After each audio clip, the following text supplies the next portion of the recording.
اے جہاد سے ڈرنے والو، تم کہیں رہو، موت تو تمہیں آ کر رہے گی، خواہ مضبوط قلعوں میں رہو۔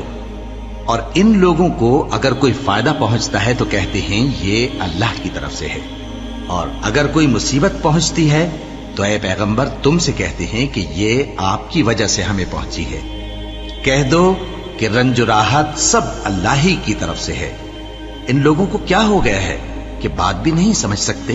اے آدم زاد، تجھ کو جو فائدہ پہنچے وہ اللہ کی طرف سے ہے، اور جو نقصان پہنچے وہ تیری ہی شامت اعمال کی وجہ سے ہے۔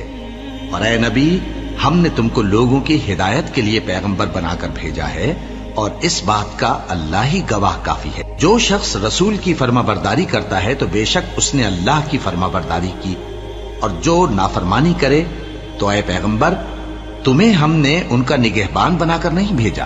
اور یہ لوگ منہ سے تو کہتے ہیں کہ آپ کی فرما برداری دل سے منظور ہے، مگر جب تمہارے پاس سے چلے جاتے ہیں تو ان میں سے بعض لوگ رات کو تمہاری باتوں کے خلاف مشورے کرتے ہیں، اور جو مشورے یہ کرتے ہیں اللہ ان کو لکھ لیتا ہے۔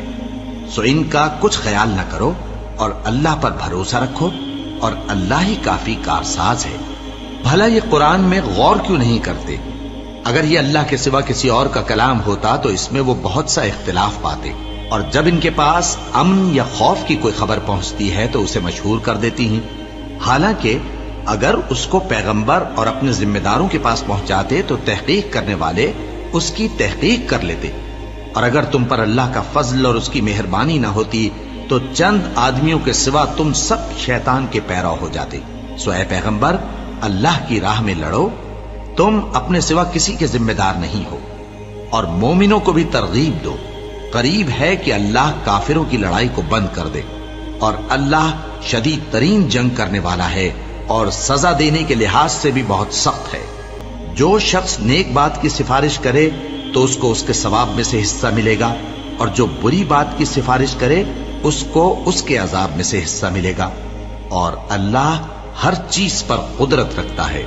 اور جب تم کو کوئی دعا دے تو جواب میں تم اس سے بہتر کلمے سے اسے دعا دو، یا انہی لفظوں سے دعا دو، بے شک اللہ ہر چیز کا حساب لینے والا ہے۔ اللہ وہ معبود برحق ہے کہ اس کے سوا کوئی عبادت کے لائق نہیں۔ وہ قیامت کے دن تم سب کو ضرور جمع کرے گا، اور اللہ سے بڑھ کر بات کا سچا کون ہوگا؟ اب کیا سبب ہے کہ مسلمانوں تم منافقوں کے بارے میں دو گروہ بن گئے ہو، حالانکہ اللہ نے ان کو ان کے کرتوتوں کے سبب اوندھا کر دیا ہے؟